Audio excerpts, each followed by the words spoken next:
Hello everyone, আমি অনুময় easy math চ্যানেলে তোমাদের স্বাগত। আজকে আমি তোমাদের রিজনিং এর বেস্ট 5টা ট্রিক শেখাবো, যেই ট্রিকগুলো তোমাদের আপকামিং কম্পিটিটিভ এক্সামে প্রচুর কাজে লাগবে। তোমরা প্রথম থেকে শেষ পর্যন্ত স্কিপ না করে ভিডিওটা দেখবে, তাহলে পরীক্ষার সময় ট্রিকগুলো খুব সহজেই কাজে লাগাতে পারবে, দেখা মাত্রই প্রবলেম সলভ করতে পারবে। আসো তাহলে দেখে নিই কি আছে ফার্স্ট প্রবলেমটা। তিনটে ফিগার দেওয়া আছে, এই ফিগারগুলোর মধ্যে এই কোশ্চেন মার্কের অ্যান্সারটা তোমাকে বের করতে হবে। তাহলে কি করে করবে? তোমরা যখন এরকম প্রবলেম থাকবে, দেখতে পাবে তিনটে ছোট নাম্বার আর একটা বড় নাম্বার, তোমরা সবসময় টার্গেট করবে তিনটে ছোট নাম্বার থেকে কি লজিকে বড় নাম্বারটা আনা যায়। এইভাবেই কিন্তু জেনারেলি লজিকটা হয়। একই রকম ভাবে এটার ক্ষেত্রে বেরোবে, সেই লজিকেই কিন্তু কোশ্চেন মার্কের অ্যান্সার বেরোবে। তাহলে কি করে করবে দেখে নাও। আগে অ্যাড করে দেখো, 6 5 11 আর 2 13, 13কে যদি আমি 5 দিয়ে গুণ করি, 13 5 কিন্তু আমার 65 হয়। এটার ক্ষেত্রে দেখে নিই, 9 8 17, 17 আর 6 23, 23কে তুমি যদি 5 দিয়ে গুণ করো কত হবে? 5 3 15, 5 হাতে 1, 5 গুণে 10 আর 1 11, 115। কিন্তু তোমার এখানে কত আছে? 181। তাহলে এই লজিকটা তোমার এখানে খাটছে না। তাহলে অন্যরকম ভাবে ভাবতে হবে। কিভাবে ভাববে? যখন এমনি নর্মাল ওয়েতে হবে না, তখন তোমরা স্কোয়ার কিউব এরকম ফর্মে কিছু ভাবার চেষ্টা করো। আমি প্রত্যেকটা স্কোয়ার করে দিই। 2 এর স্কোয়ার করলে কত হবে? 4, 5 এর স্কোয়ার করলে হবে 25, আর 6 এর স্কোয়ার করলে হবে 36। এবার এইগুলোকে আমি অ্যাড করে দেখি আমার কত হয়। 6 5 11 আর 4 15, 5 হাতে 1, 3 1 4 2 6, 65। দেখো আমার 65 আসছে। এবার এই লজিকটা এটার ক্ষেত্রে লাগিয়ে দেখি অ্যাপ্লিকেবল হয় কিনা। 6 এর স্কোয়ার করি, 6 এর স্কোয়ার মানে 36, 8 এর স্কোয়ার করি, 8 এর স্কোয়ার মানে 64, আর 9 এর স্কোয়ার করলে হয় 81। এবার সবগুলোকে অ্যাড করে দেই। 6 4 10 আর 1 11, আর 1 হাতে 1, 8 1 9, 9 6 15, 15 আর 3 18। দেখো আমার 181 চলে এসেছে। তাহলে লজিকটা আমি পেয়ে গেলাম। এই লজিকই কোশ্চেন মার্কের অ্যান্সারটা তোমরা বের করে ফেলো। আসো করে নেই।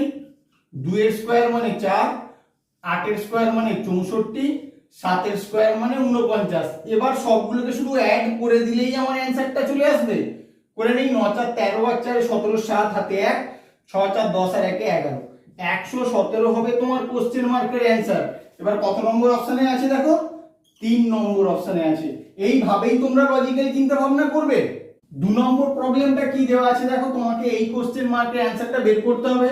তাহলে কিভাবে করবে? 6 8 সমান 28 দেওয়া আছে। তাহলে এখানে এমন কোন লজিক তোমাকে লাগাতে হবে যাতে এই দুটো নাম্বার থেকে 28 আসে। তাহলে কিভাবে করতে পারো দেখো কিভাবে করবে। তুমি প্রথমে 6 এর স্কোয়ার করে নাও। 6 এর স্কোয়ার করলে কত হয়? 36। এবার এই 36 থেকে 8 বিয়োগ করে দাও, তাহলে কিন্তু তোমার 28 আসে। তাহলে এই লজিকটায় 13 আসে নাকি আমি দেখবো। 5 এর স্কোয়ার করে দিই। 5 এর স্কোয়ার করলে হয় 25, ওখান থেকে 12 বিয়োগ করে দেবো। 12 বিয়োগ করলে কিন্তু আমার 13 আসে, যেটা এখানে আছে। তাহলে এই লজিকেই কিন্তু কোশ্চেন মার্কের অ্যান্সারটা পেয়ে যাবো। 9 এর স্কোয়ার করে দাও। 9 এর স্কোয়ার মানে 81, এখান থেকে 40 বিয়োগ করে দেবো। 40 বিয়োগ করে দিলে হয় 41। তাহলে কোশ্চেন মার্কে 41 হবে কত নম্বর অপশন? 3 নম্বর অপশন হবে আমাদের অ্যান্সার। এই প্রবলেমটা তোমাদের নাম্বার অ্যানালজি থেকে দেওয়া আছে।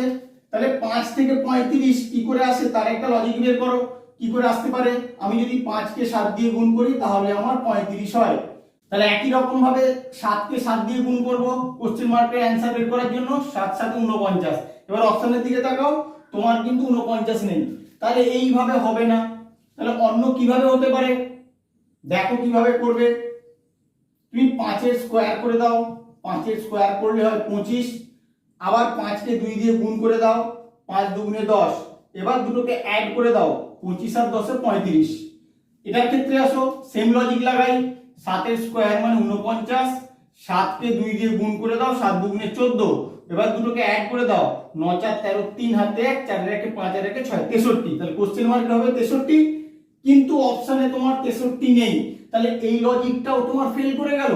তাহলে অন্য কিভাবে হতে পারে? তোমাদেরকে চিন্তা ভাবনা করতে হবে একটা প্রবলেম কত রকম ভাবে তোমরা অ্যাপ্রোচ করতে পারো। তাই তোমাদেরকে দেখাচ্ছি কি করে করবে। 5 থেকে 35, আচ্ছা এই কাজটা করো দেখি। 5 5 এর ঠিক পরবর্তী প্রাইম নাম্বার, অর্থাৎ 5 এর পরবর্তী প্রাইম নাম্বার কি আসবে? 7।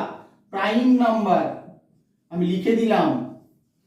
5-এর পরবর্তী প্রাইম নাম্বারটা দিয়ে গুণ করলে আমার কিন্তু 5 7 35 হয়। একই রকম ভাবে 7 আছে, 7-এর ঠিক পরবর্তী প্রাইম নাম্বারটা কত? 7-এর পরবর্তী প্রাইম নাম্বার হবে 11। তাহলে 7-কে 11 দিয়ে গুণ করি, তাহলে কত হয়? 77।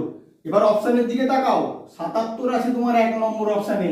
তাহলে এখানে কিন্তু তোমার এই লজিকটা কাজে লাগলো। এটা কিন্তু অনেক ডিফারেন্ট, তাই তোমরা ভালো করে খেয়াল রাখবে। 4 নম্বর প্রবলেমটা তোমাদের নাম্বার সিরিজ থেকে দেওয়া আছে, এই মিসিং নাম্বারটা তোমাদেরকে খুঁজে বের করতে হবে। তাহলে কি করে করবে? প্রত্যেকটা নাম্বার থেকে পরের নাম্বারগুলো কি করে আসছে সেগুলো বের করার চেষ্টা করো। সবার প্রথম কাজ করবো আমি ডিফারেন্সটা বের করব, ওখান থেকে দেখি কোনো লজিক ডেভেলপ করা যায় কিনা। তাহলে 32 থেকে 34 কত বাড়ছে? 2 বাড়ছে। 34 থেকে 43 কত বাড়ছে? 9 বাড়ছে। 43 থেকে 71 কত বাড়ছে? 28 বাড়ছে। 71 থেকে 126 কত বাড়ছে? 65 বাড়ছে। এখান থেকে তুমি কোনো লজিক পাও কিনা দেখো, প্রত্যেকটা নাম্বার কোনো লজিকে বাড়ছে নাকি সেটা তোমরা খেয়াল করো। দেখো কি করে করবে। আমি 2টাকে এরকম ভাবে লিখছি, 1-এর কিউব প্লাস 1 সমান 2 লিখছি। 9টাকে 2-এর কিউব প্লাস 1 আকারে লিখছি। 2-এর কিউব মানে 1, তার সঙ্গে 1 যোগ করলে 9। 28টাকে আমি লিখি 3-এর কিউব প্লাস 1, তাহলে হয় আমার 28। 65কে লিখবো 4-এর কিউব প্লাস 1 সমান হচ্ছে 65। তাহলে দেখো পরপর 1 2 3 4 এগুলোর কিউব আকারে আসছিল। এরপরটা কি হওয়া উচিত? 5-এর কিউব হওয়া উচিত, তার সঙ্গে 1 যোগ হবে, তাহলে কত হবে? 126। তাহলে এখান থেকে এটা বের করার জন্য 126 অ্যাড করলেই কিন্তু পেয়ে যাবে। তাহলে আসো যোগ করে দেখে নিই কত হয়। 6 6 12, 2 হাতে 1, 3 2 5 আর 1 6, 1 1 2, 262 হবে তোমার কোশ্চেন মার্কের অ্যান্সার। কত নম্বর অপশনে আছে দেখো? 1 নম্বর অপশনে আছে। তাহলে এইভাবেই তোমরা চিন্তা ভাবনা করবে। 5 নম্বর প্রবলেমটা তোমাদের জন্য খুবই ইম্পর্টেন্ট। এটা কাউন্টিং ফিগার থেকে কোশ্চেনটা দেওয়া আছে, কতগুলো ত্রিভুজ আছে তোমাদেরকে বের করতে হবে। আমি দেখো আলাদা কালি দিয়ে মার্ক করে দিয়েছি, এখানে একটা চতুর্ভুজ তৈরি হয়েছে। এবার চতুর্ভুজের মধ্যে ত্রিভুজ কাউন্ট করার নিয়মটা কি তোমরা আগে শিখেছো। চতুর্ভুজটা যতগুলো ভাগে বিভক্ত হয়েছে প্রত্যেকটা ভাগের আমি একটা করে নাম্বার লিখবো। আসলে লিখে নিই 1 2 3 4 5 6 7 8। তাহলে এটায় কতগুলো ত্রিভুজ আছে বের করার নিয়ম হচ্ছে 8কে শুধু আমি 2 দিয়ে গুণ করে দেবো, তাহলেই কিন্তু আমার বেরিয়ে যাবে এই চতুর্ভুজটায় কতগুলো ত্রিভুজ আছে, বেরিয়ে গেল। এরপরে আরো কতগুলো ত্রিভুজ আছে তোমাদেরকে বের করতে হবে। দেখো কি করে করবে। তুমি এটার ক্ষেত্রে আসো, দেখো এইটা একটা ত্রিভুজ,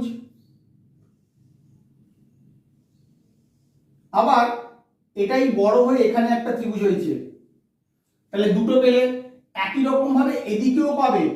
দেখো এটা একটা ত্রিভুজ, আবার এটাই বড় হয়েছে এদিকে, এটাও একটা ত্রিভুজ। আমি কিন্তু এই বড়টার কথা বলছি, ঠিক আছে। তাহলে এখানে একটা দুটো পেলে, এখানেও একটা দুটো পেলে, মোট 4টে আবার পেয়ে গেলে।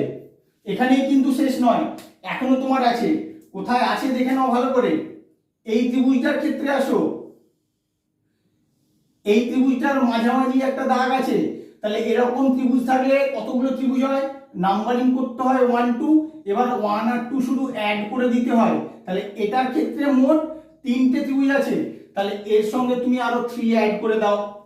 এরপর দেখো এই ত্রিভুজটা কিন্তু তুমি এখনো ধরোনি, এই একটা ত্রিভুজ, একই রকম ভাবে এই দিকে আর একটা ত্রিভুজ আছে। তাহলে আরো দুটো ত্রিভুজ তুমি পেয়ে গেলে, +2 করে দাও। এবার দেখো সবচেয়ে বড় যে ত্রিভুজটা আছে, সবচেয়ে বড়, এইটাও কিন্তু মাঝামাঝি একটা রেখা দিয়ে ভাগ হয়েছে। এরকম ফিগার থাকলে আমি জানি ত্রিভুজ বের করার নিয়ম শুধু নাম্বারিং করে দিয়ে নাম্বারগুলো অ্যাড করে দিলেই হয়।